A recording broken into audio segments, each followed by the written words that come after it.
All right, first up, all the news from India's interim budget 2024. India's Finance Minister Nirmala Sitharaman presented the interim budget on Thursday. She said the government is focused on an all-round, all-pervasive and all-inclusive development. Minister added that the government is also focusing on the poor, women, youths and farmers. The income tax slabs remain unchanged, while the fiscal deficit for financial year 24-25 is pegged at 5.1% of the GDP.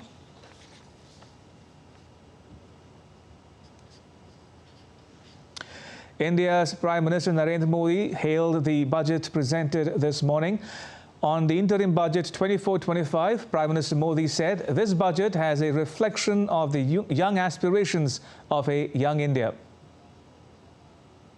ये budget विकसित भारत के चार स्तंभ युवा, गरीब, महिला और किसान सभी को एम्पावर करेगा।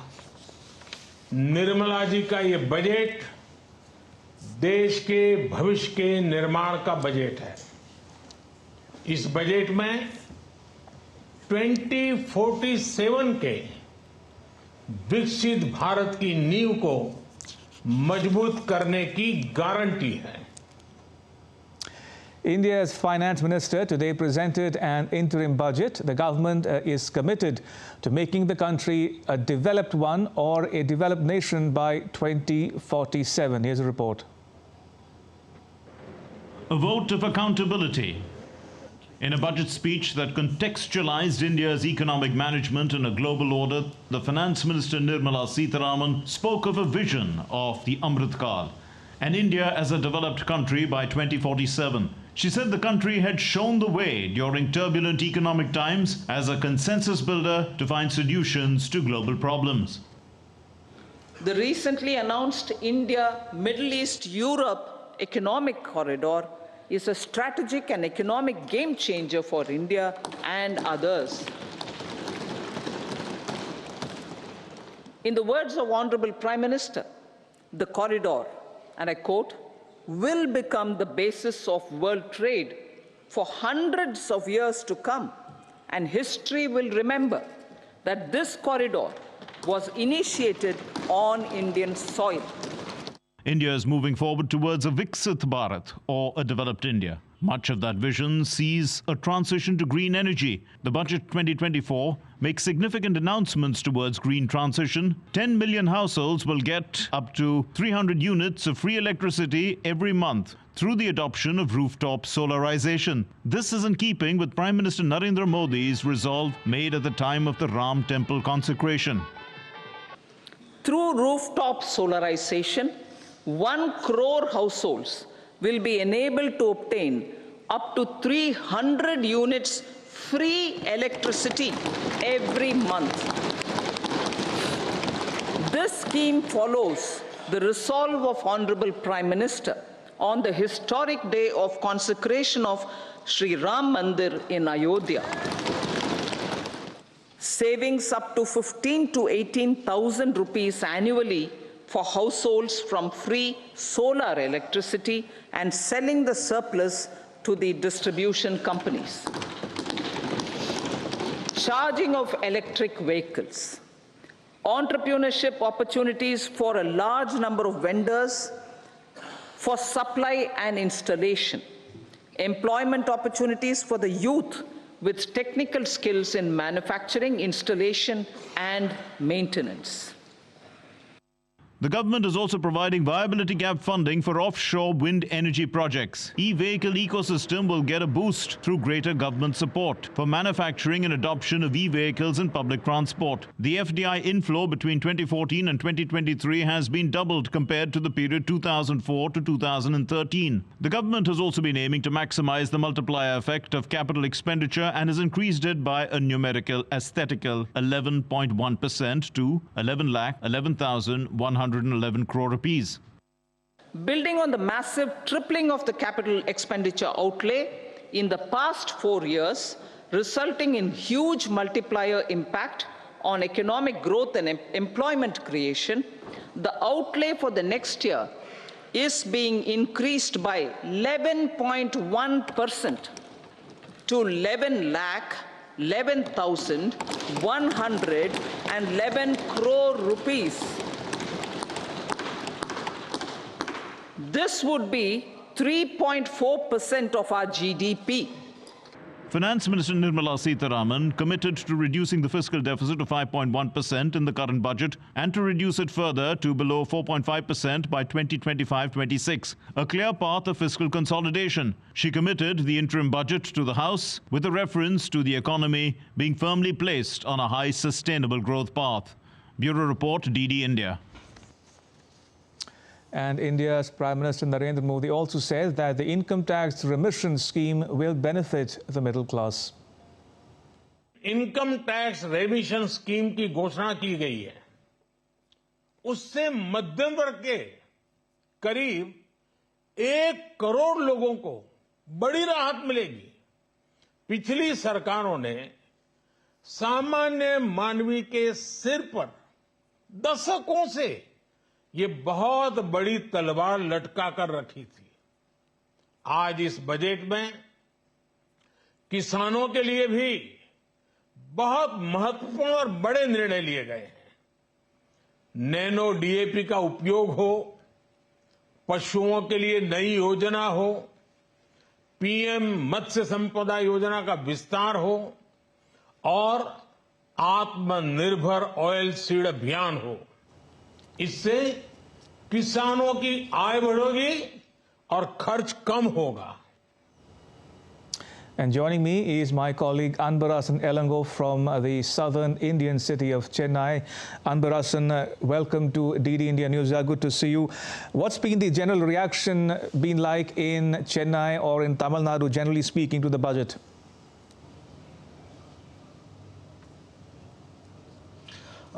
We are right now at the Confederation of Indian Industrialists, CII, where the industrialists we talked with earlier, what they are expecting from this budget. Actually, the MSME sector and the boost on the infrastructure, particularly around 11% of budget has been allocated to the infrastructural developments, particularly around 11 lakh crore out of the budget, and particularly Prime Minister also said in a speech regarding the budget earlier, the Prime Minister Matsya Sampada Yojana and also Finance Minister announced that around 5 aqua parks, which has been announced for the this interim budget of 2014 and 2015.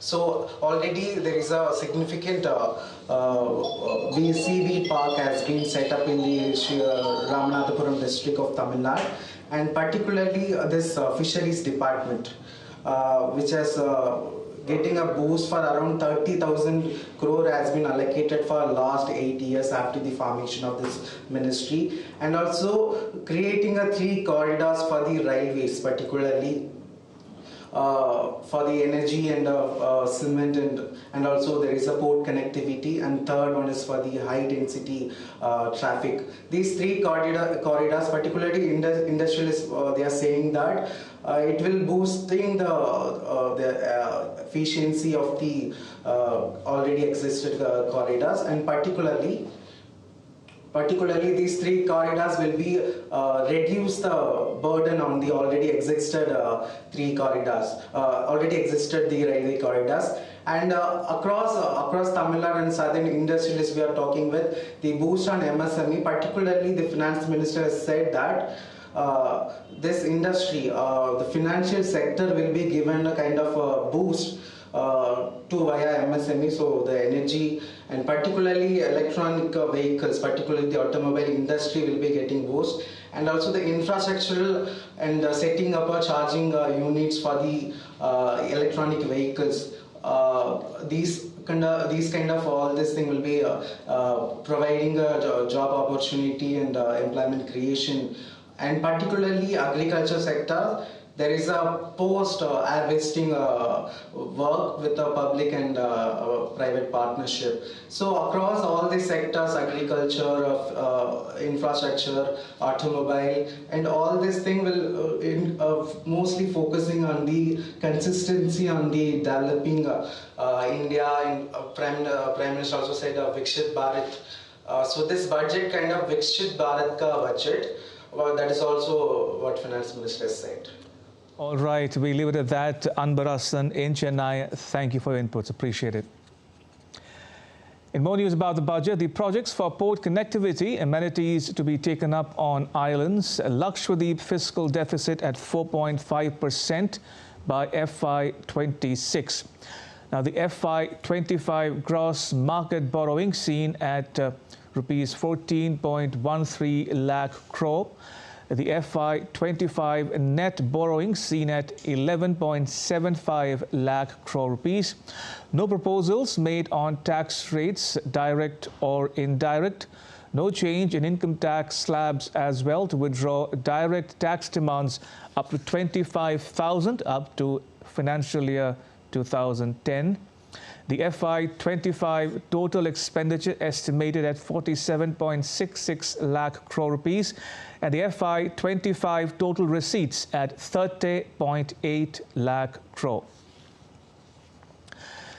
Minister Sitharaman said the government's development philosophy covered all elements of inclusivity. She said the country overcame the challenges of a once-in-a-century pandemic to lay solid foundations for the Amrit Kal. Our development philosophy covered all elements of inclusivity, namely social inclusivity through coverage of all strata of the society and geographical inclusivity through development of all regions of the country. With the whole of nation approach of Sabka Prayas, the country overcame the challenges of once-in-a-century pandemic, took long strides towards Atmanirbhar Bharat, committed to Panch Pran, and laid solid foundations for the Amrit Kal.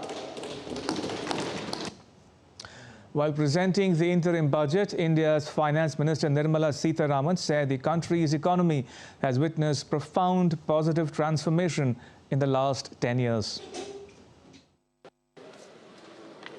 The Indian economy has witnessed profound positive transformation in the last 10 years. The people of India are looking ahead to the future with hope and optimism. With the blessings of the people, when our government under the visionary and dynamic leadership of Honorable Prime Minister Shri Narendra Modi assumed office in 2014, the country was facing enormous challenges. With Sabka Saath, Sabka Vikas as its mantra, the government overcame those challenges in right earnest. The minister said the government is concentrating on a more comprehensive GDP with a focus on governance, development and performance. Exemplary track record of governance, development and performance. Besides delivering on high growth in terms of gross domestic product, the government is equally focused on a more comprehensive GDP, that is, governance, development and performance. Our government has provided transparent, accountable, people-centric and prompt, trust-based administration with citizen-first and minimum government, maximum governance approach. India's Education Minister Dharmendra Pradhan welcomed the interim budget presented by Finance Minister Nirmala Sitharaman on Thursday, calling it a stepping stone towards a developed India. आने वाले दिनों में जब हम विकसित भारत की ओर बढ़ रहे हैं, ये बजट उसके लिए एक बहुत बड़ा स्टेपिंग स्टोन है। प्रधानमंत्री नरेंद्र मोदी जी ने जय अनुसंधान की बात कही थी, सिर्फ कहे नहीं, उसको क्रियान्वयन करने के लिए आज बजट में 1 लाख करोड़ रुपया की एक कॉर्पस फंड की अनाउंस किया गया। And welcoming the budget, India's Minister for Road Transport and Highways, Nitin Gadkari, said the budget is aimed at strengthening India's economic sector in line with Prime Minister Modi's resolve to make India the third largest economy of the world. दुनिया में भारत को तीसरी अर्थव्यवस्था बनाने का जो संकल्प प्रधानमंत्री जी ने किया है, उसी के अनुसार वित्त मंत्री जी का ये बजट हिंदुस्तान की आर्थिक क्षेत्र को मजबूत करने वाला है, एक्सपोर्ट को बढ़ाने वाला है, उद्योग व्यवसाय की तरक्की करने वाला है और रोजगार नए क्रिएट करने वाला है। मुझे विश्वास है कि इंफ्रास्ट्रक्चर को अब जब से ज़्यादा प्रायोरिटी मिली है। हमारा भी बजट काफ़ी बड़ा है और निश्चित रूप से आने वाले समय में हमारे देश का रेलवे का, हवाई जहाज, एयरपोर्ट्स, रोड और पावर, ये जो इंफ्रास्ट्रक्चर के चारों क्षेत्र हैं, हम वर्ल्ड स्टैंडर्ड के बनेंगे, ऐसा मुझे विश्वास है। Another Indian minister, Kiren Rijiju, thanked Finance Minister Nirmala Sitharaman and Prime Minister Narendra Modi for the interim budget presented this morning. He said India has become a confident country in terms of its economy today. इतना बढ़िया budget जो एक दिशा देता है, अगले बार जब regular budget पेश करेंगे, उस बीच का जो फासला है उसको पूरा करके साथ साथ पूरा 2047 तक विकसित भारत का नींव कैसे रखना है, इतना सुंदर से रखा, कोई सेक्टर छूटा नहीं है। And joining me is another of my colleagues, Dibyendu Mondal, who is joining us from New Delhi. Dibyendu, fill us in on the reactions that are pouring in to the interim budget. Well, Ramesh, the industry has expressed their happiness over the fact that the government is moving towards the right direction with this budget. However, this budget is an interim budget, but the industry is confident of the fact that, through this budget, the government has once again showed the path towards a Viksit Bharat, which is a developed country by 2047 is what the government claims. But, the industry has expressed their extreme happiness over the fact that the government has increased its capex in the infrastructure sector by 11%, which many say over the last 3 years have been tripled. In fact, it's 3 times more than what the capital expenditure on infrastructure by the government was. And the government has earmarked about 11.11 lakh crore for the development of various projects that will be undertaken by the government in the next 1 year. Is something that the industry is looking forward to. Having said this, the government's push towards the green energy sector is also something that is being lauded by the industry because, you remember the finance minister, while presenting her budget, had said that, we need to develop, but keeping in mind also the environmental concerns. So therefore, for the first time, the government explicitly spoke about tapping wind energy up to 1 gigawatt. So this is something that the industry also lauds of the fact that the government is focusing on the green infrastructure and green budget is what many are calling it. Also, remember the government's push towards EV, which is the electronic vehicle, as well as towards ethanol and biomass in the green budget sector is something that the industry is lauding towards. Also, the 1 lakh crore of corpus fund in research sector and including in the technology sector is something again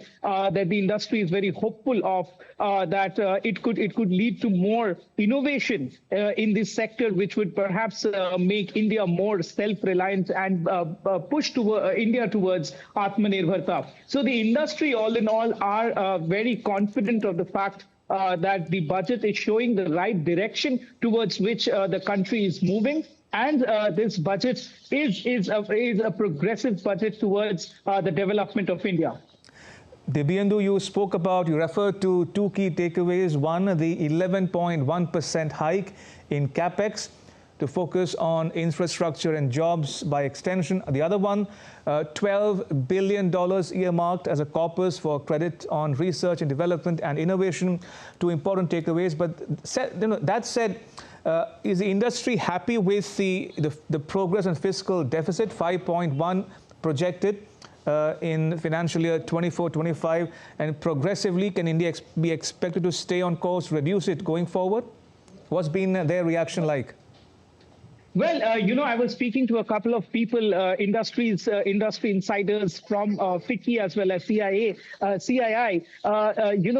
They are in fact surprised by the fact that the government reduced it from by about 0.2%. They were expecting it to be more than what the government projected it in the budget. But that being the fiscal deficit projection of the government that has reduced in the coming year is something that is making the industry confident that this shows that the government is confident towards its economic policies, which is why they could project something that even the industry was not looking at. So the industry is very, very excited about how the government is very confident with its economic policies going forward from here. Back to you. All right, we'll leave it at that. Dibyendu Mondal reporting there from New Delhi. Let me go across to another of my colleagues who is standing by. Akshay Dongre will join us momentarily to talk more about the implications and reactions pouring into the budget. Akshay, if you can hear me, fill us in on the latest that you are picking up on the reactions coming in. Are people telling you that it's tick all the right boxes for them? Well, I have been speaking with some of the defense experts who have been monitoring the budget for year after year, and what we have been seeing that it's a trend that the spending on defense infrastructure has been going up in this budget as well. Though it's an interim budget, the defense industry is in fact quite happy with the fact that again there has been an increase as far as allocation to the defense industry is concerned. And a key point that has been highlighted, a scheme that the Honorable Finance Minister has been talking about, the deep technology that is going to be key as far as innovation is concerned in a lot of fields, and especially when we talk about the defense sector, innovation, modernization as well as self-reliance. These are the key pillars of the entire modernization drive that has been going on. As far as the private-public infrastructure is concerned, they both are in fact working increasingly to ramp up manufacturing of defense requirements that the country has, defense equipments along with all of these state-of-art defense technologies that require a lot of innovation, and that exactly is the reason deep tech is going to play a key role as far as the innovation is concerned. In the modern warfare, what we are seeing right now, that it's not just tanks and guns and bullets that are used to fight wars. There are software, there are cyber, as far as the cyber arena is concerned, that is also quite important as far as the modern wars are concerned. We are seeing countries like US and China have been investing heavily as far as cyber technologies, artificial intelligence is concerned, and that exactly is what the government of India now is also focusing on as far as modernizing its troops are concerned. A thinner, a more sleeker but a powerful army that has all the knowledge about the know-hows of defense in terms of cyber warfare or in terms of artificial intelligence, and that is going to be a key role, and that exactly is the reason that deep tech has been mentioned by the finance minister as far as her defense speech is concerned. An increase has again happened as far as the last year's budget is concerned. It was 5.97 lakh crore rupees for the defense sector, which was somewhere around 73 billion US dollar. But this time it has been increased to about 6.2 lakh crore rupees for the year. So that is going to be an increase as far as the innovation is concerned. That will also be ramped up as the startups and new entrepreneurs start developing more and more technologies in sync with the public infrastructure is there. So that is going to be a key focus of the government as far as the defense industry is concerned. Right, Akshay. Thank you, Akshay Dongre, reporting there from the newsroom. In more news about the budget, India's Finance Minister Nirmala Sitharaman, while presenting the 2024 interim budget this morning, said that her own twist to acronyms of commonly used financial terms. In her budget speech, she termed GDP as governance, development and performance, highlighting the government's delivery of high growth and a focus on comprehensive GDP. She called FDI as First Develop India, encouraging sustained foreign investments and negotiating bilateral treaties with foreign partners. She emphasized the importance of forecasts given by India's Prime Minister Narendra Modi in Gyan, that is Garib, Yuva, Annadata and Nari, focusing on the poor, youth, food giver and the women of the country. Civil Aviation Minister Jyotiraditya Scindia of India called the budget historic and credited Prime Minister Modi with a wave of revolution and transformation in the country. The budget is a statement of the Prime Minister's personal resolve to transform Bharat into a Vishwaguru, to transform Bharat into an Atmanirbhar Bharat. Today, India has emerged on the world stage. We were the 10th largest economy, we are today the 5th largest economy. By 2027, we will be the world's 3rd largest economy. And that empowerment of the Prime Minister through his schemes, which looks at development not at the village level, but looks at development, as the Finance Minister said, at the individual level. Devendra Fadnavis, the Deputy Chief Minister of the Western Indian state of Maharashtra, said the interim budget has several schemes for the poor and middle class.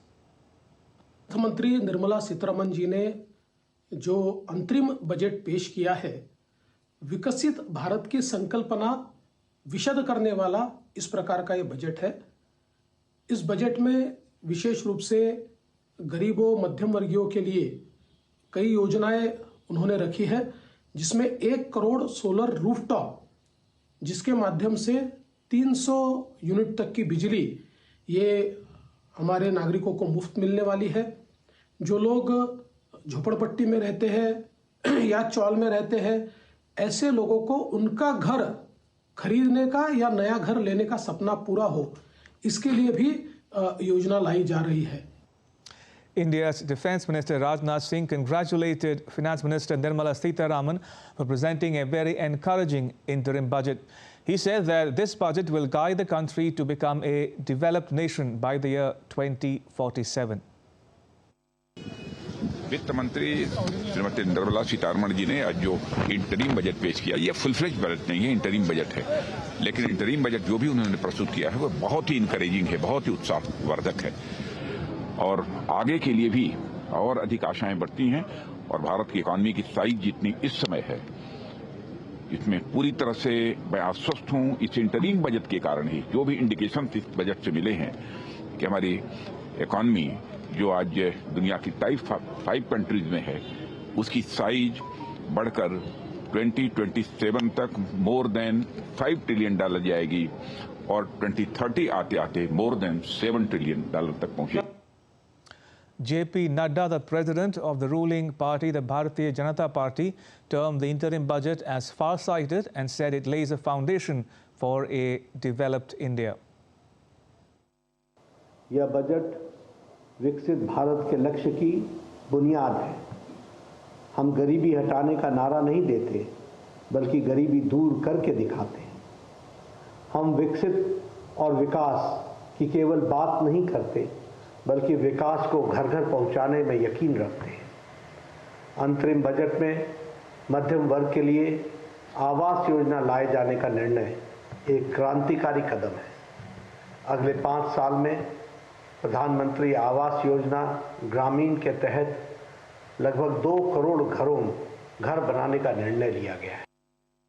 The Federation of Indian Chambers of Commerce and Industry welcomed the interim budget presented by Finance Minister Nirmala Sitharaman as strong, confident and deep, diving into state affairs of India's economy. Just witnessed the interim budget which was presented by the Honorable Finance Minister. I think it was a very strong, confident, deep dive into the state of affairs of the Indian economy and all that the government has done in the last decade or so.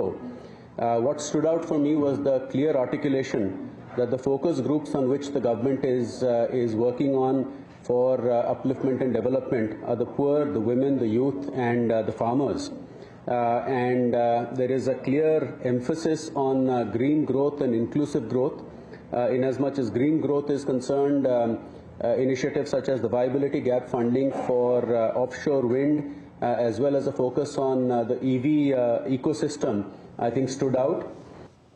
Still to come on DD India News Hour. The US says that a drone deal with India will boost bilateral military ties. Israel's Prime Minister Benjamin Netanyahu calls for closure of UN Palestinian Refugee Agency.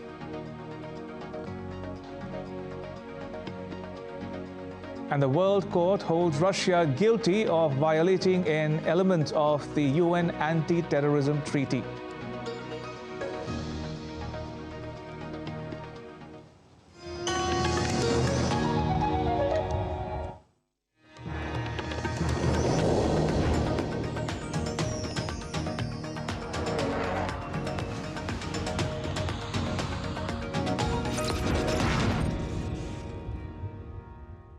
ग्रामीण अर्थव्यवस्था के संरक्षक agriculture insurance company of India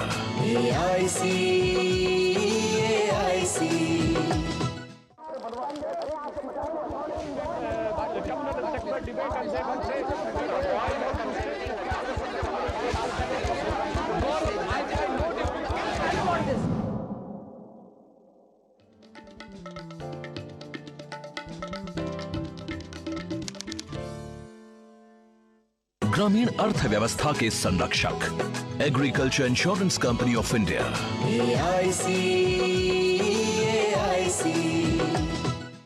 Are you popping pills like candy for every sniffle and cough?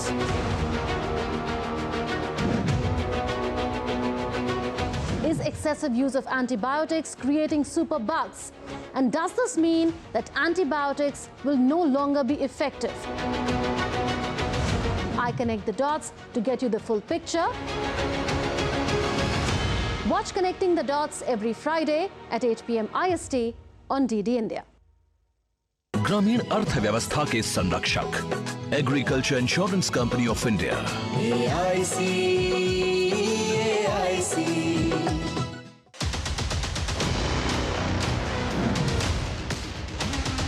Why is the world preparing for a second Trump presidency?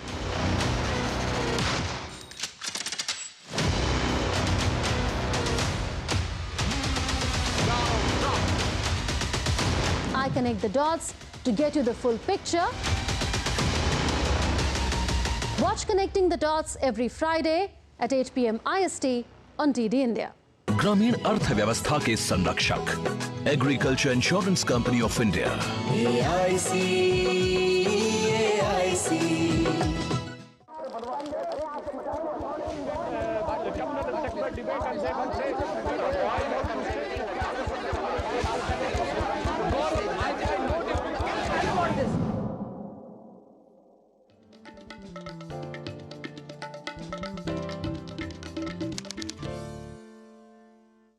ग्रामीण अर्थव्यवस्था के संरक्षक agriculture insurance company of India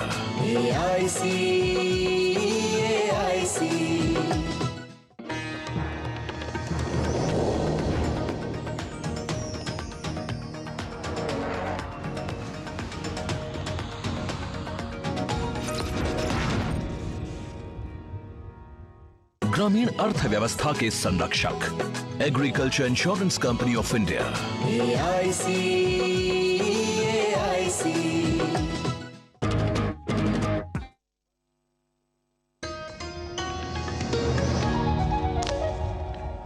You're watching DD India News Hour. I'm Ramesh Ramachandran.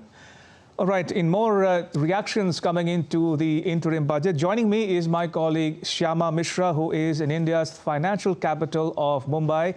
Shyama, how are Mumbaikars reacting to the budget? I believe you have a guest with you. Well, yes, we have been speaking to various experts, and we spoke to the NSE MD and CEO earlier, where we are telling you that markets are volatile currently, but he has said he has still given it a 10 out of 10. Overall, were expecting that there'll be nothing similar lines. Yes, I do have an expert with me. He is Murthy Nagarajan. He's the head of head fixed income of Tata Mutual Fund. So, initially, what's your reaction to this year's interim budget? So, from the debt market perspective, this is a very good budget. So, our expectation was the fiscal deficit number will come at 5.3. He has said it will come at 5.1. The capital expenditure has actually increased by 17%. So that is also a very big positive. So this budget is anti-inflationary for us. So the fiscal deficit number has come down, plus the capital expenditure has gone up. Okay. So this is a supply side measure which has been given by the government. So accordingly, the bond market has reacted to this. So now what we are having is that we have got a borrowing program of 14.13 lakh crores. This year it was at 15.40. So the budget, the actual borrowing is lower by around 1.3 lakh crores, which is a very big positive. Plus, you have got the bond fund inclusion, JP Morgan bond fund emerging market inclusion. We should get around 3 lakh crores of money. So there's extra demand, supply is low, so due to which the market has rallied. At least for the equity market, nothing, but for the bond market, there's a lot of things that have happened. So for the bond market, the 10-year was trading at 7.15, now we're at 7.05. I think over a period of time, we'll move towards 6.5 to 6.75 band. So what this budget has done is that the government is borrowing lower, so there is money left for the private sector to invest. That is a big thing. Now I feel that it is positive for all markets, but maybe the equity market has not taken like that. But for the bond market, it's very positive. That what we are seeing is that the inflation will come lower because of fiscal. The budget is anti-inflationary. Second thing, the bond yields will come down. So that will, over a period of time, even the loan cost should come lower over a period of time. So I think overall budget, this has been a very good budget. And based on this, we think there will be a decent amount of money flows. What we feel is that this year, the money flows of FIIs into debt markets will be higher than the equity market. So this is a shift which you are going to see. You will see more money coming, FII money coming into bond markets rather than the debt market. Why do I say that? Is that one, the yields will come lower, and the government has been very proactive in reducing a fiscal deficit. From 5.9, we have come to 5.1, and then next year they are saying they will be below 4.5. So their government has been saying for a long period of time that India has to get upgraded. There has to be an upgrade story. The India's rating has to get upgraded. So we feel that this year or next year, we will see India rating also getting upgraded. So this is very positive for bond markets, and I think you should have a decent number of allocation now coming to debt market based on this. So you mentioned about India's rating getting better by next year, and we are here writing India's growth story.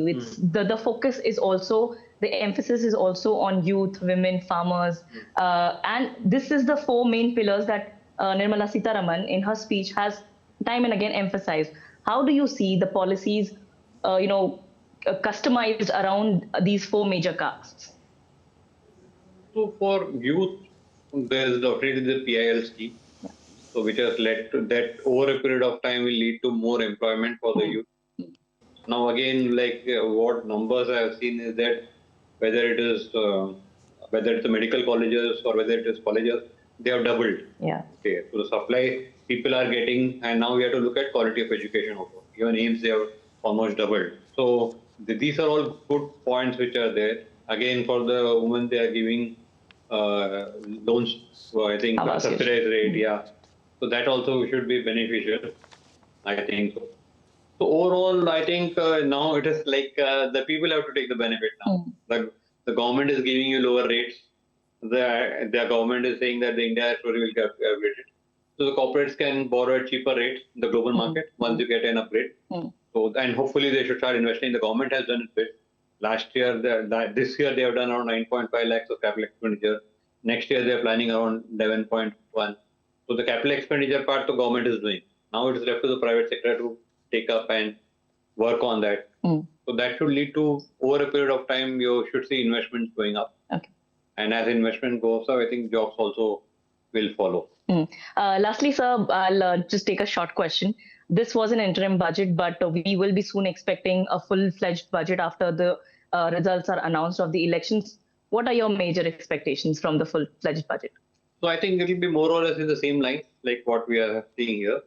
So like the trust on capital expenditure will continue. The trust on fiscal consolidation will continue. So that will be overall be good. So right now what you have to understand is that during COVID times, our fiscal deficit number was 9.2. They had to do a lot of things. But this cannot continue, because then afterwards there's a chance that India's rating can come downgraded. Your currency may come under pressure.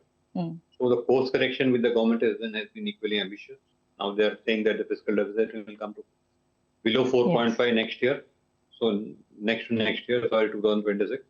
So that will be very good for the that will be very good as far as your ratings are concerned. Definitely a scope is there for the rating get upgraded. And the corporates to borrow cheaper because of rating upgrade happening. Okay, all right. Yeah. Thank you very much for talking to us, sir.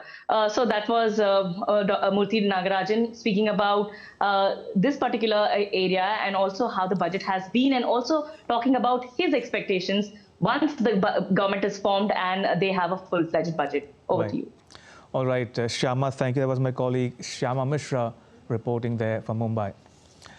Moving on, highlighting the goods and services taxes benefits, the Indian finance minister said the GST unified the indirect tax regime in the country. Indirect taxation. By unifying the highly fragmented indirect tax regime in India, the GST has reduced the compliance burden on trade and industry. The industry has acknowledged the benefits of GST.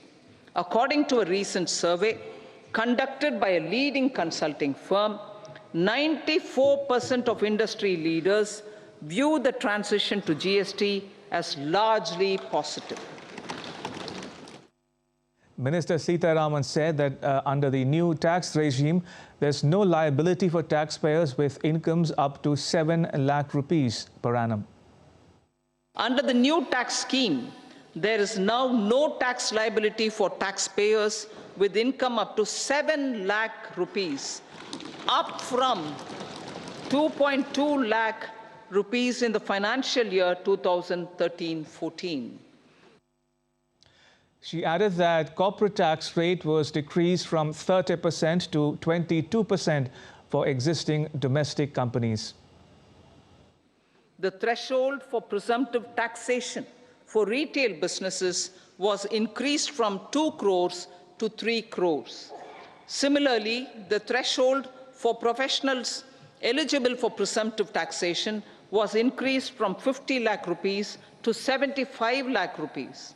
Also, corporate tax rate was decreased from 30% to 22% for existing domestic companies and to 15% for certain new manufacturing companies. The minister said that the fiscal deficit in 2024-25 is estimated to be 5.1% of the GDP. The fiscal deficit in 2024-25 is estimated to be 5.1% of GDP, adhering to that path. So the gross and net market borrowings through dated securities during 24-25 are estimated at 14.13 lakh crore rupees and 11.75 lakh crore respectively. Both will be less than that in 23-24. Now that the private investments are happening at scale, the lower borrowings by the central government will facilitate larger availability of credit for the private sector. The minister said that the government is working with an approach to development that's all-round, all-pervasive and all-inclusive. Our government is working with an approach to development that is all-round, all-pervasive and all-inclusive. Sarvangin, Sarvasparshi or Sarvasamaveshi. It covers all castes and people at all levels. We are working to make India a Vikasit Bharat by 2047. The minister said that the empowerment of women through entrepreneurship and ease of living has gained momentum in the last 10 years. Momentum for Nari Shakti. The empowerment of women through entrepreneurship, ease of living, and dignity for them has gained momentum in these 10 years. 30 crore Mudra Yojana loans have been given to women entrepreneurs. Female enrollment in higher education has gone up by 28% in 10 years. In STEM courses, girls and women constitute 43% of enrollment, one of the highest in the world. All these measures are getting reflected in the increasing participation of women in workforce. Making triple talaq illegal, reservation of 1/3 seats for women in the Lok Sabha and state assemblies,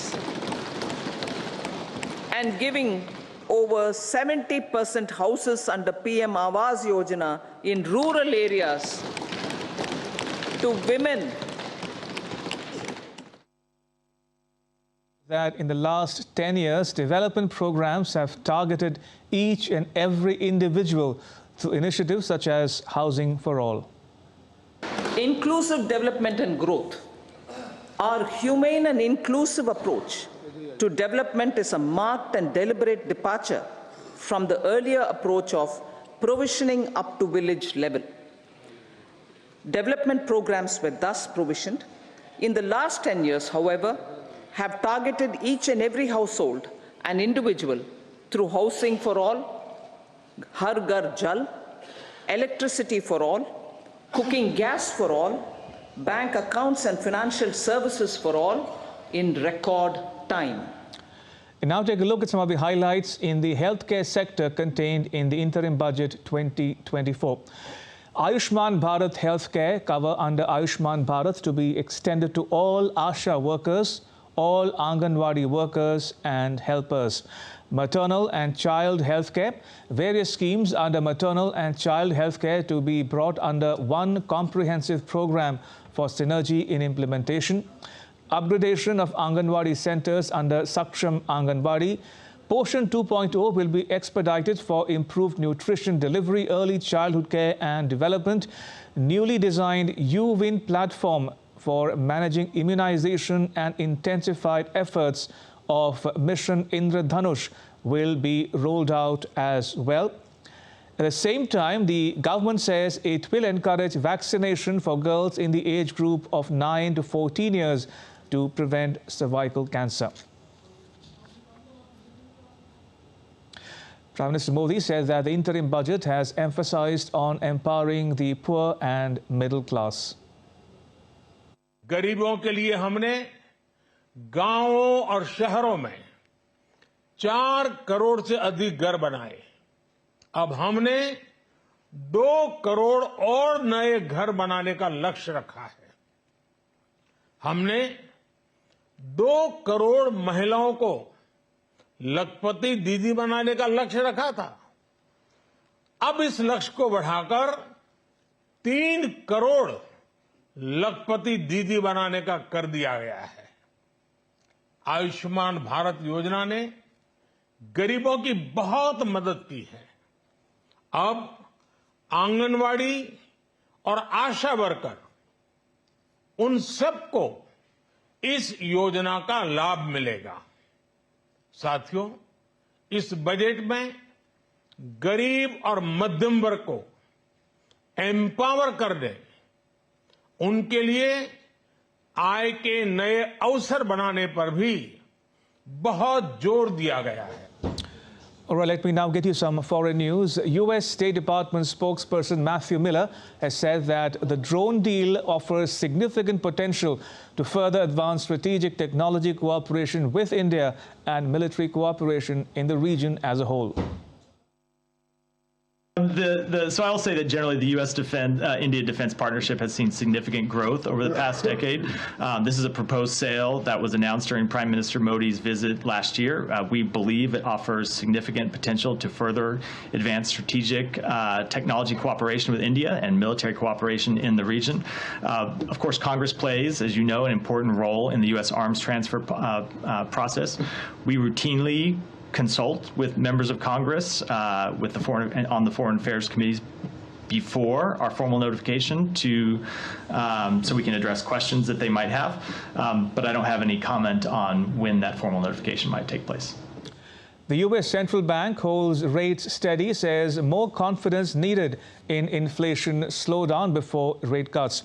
Speaking in a news conference, Fed Chair Jerome Powell said the committee decided to maintain the target range for the federal funds rate at 5.25% to 5.5%. Today, the FOMC decided to leave our policy interest rate unchanged and to continue to reduce our securities holdings. Over the past 2 years, we have significantly tightened the stance of monetary policy. Our strong actions have moved our policy rate well into restrictive territory, and we've been seeing the effects on economic activity and inflation. As labor market tightness has eased and progress on inflation has continued, the risks to achieving our employment and inflation goals are moving into better balance. And shifting focus away from the Americas now to West Asia, Israel's Prime Minister Benjamin Netanyahu called on Wednesday for the closure of the UN Palestinian Refugee Agency, or UNRWA, as its forces conducted more airstrikes in Gaza amid release of hostages in the enclave. Donors, including the United States, have paused funding pending an investigation, but aid agencies say ending UNRWA operations will wreck humanitarian efforts in the devastated enclave. Donors are demanding a swift investigation before resuming funding. Israel has accused some UNRWA staff of involvement in the 7th October Hamas assault in southern Israel. Netanyahu says the UNRWA's mission must be terminated. It's time that the international community and the UN itself understand that UNRWA's mission has to end. It is self-perpetuating also in its desire to keep alive the Palestinian refugee issue. And we need to get other UN agencies and other aid agencies replacing UNRWA if we're going to solve the problem of Gaza as we intend to do. Israel welcomes the decision of many countries to suspend their funding to UNRWA and calls for an in-depth, independent and transparent investigation into the agency's conduct in the Gaza Strip, both regarding the involvement of UNRWA employees in the October 7th massacre and regarding the employment of Hamas operatives and the involvement of terrorist elements in its activities. Meanwhile, the Hamas on Wednesday released a video showing clashes with Israel's soldiers inside Gaza. The video posted on Hamas's Telegram channel showed clashes with Israeli soldiers and vehicles in Maghazi and Bureij camps in the central Gaza Strip. Israel's military said on Thursday that its troops killed dozens of Hamas terrorists over the past day in encounters that raged across the entire Gaza Strip. U.S. National Security Advisor Jake Sullivan met top Israeli official Ron Dermer in Washington, D.C. on Wednesday. White House spokesperson John Kirby, during a briefing, said that the meeting between Sullivan and Dermer focused on the delivery of humanitarian aid into Gaza and advancing negotiations for the release of hostages taken by the Hamas.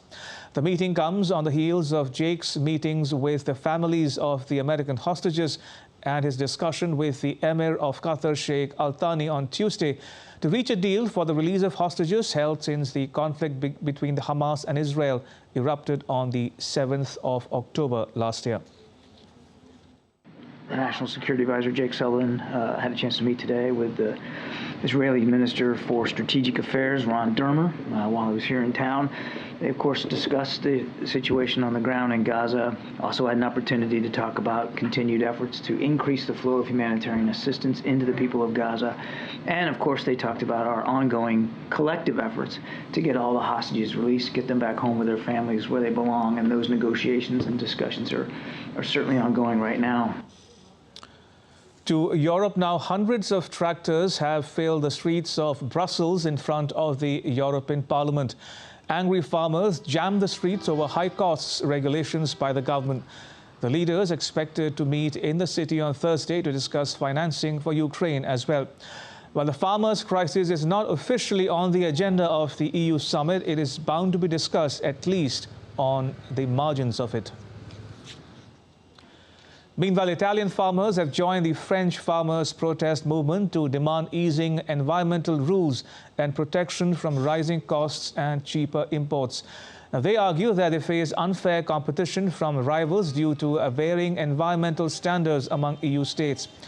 The EU's Executive Commission has proposed limiting farm imports from Ukraine and loosening some green regulations ahead of a summit on 1st February.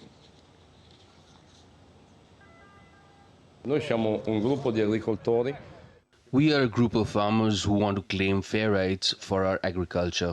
We have farms that have produced no income for 20 years. We have suffered serious blows in recent years because of the European community, which has imposed absurd things on us. And with that, it's a wrap on this edition of DD India News Hour. Let us know your thoughts on the news of the day. You can connect with us on Facebook, X and Instagram. You can also check out our website ddindia.co.in.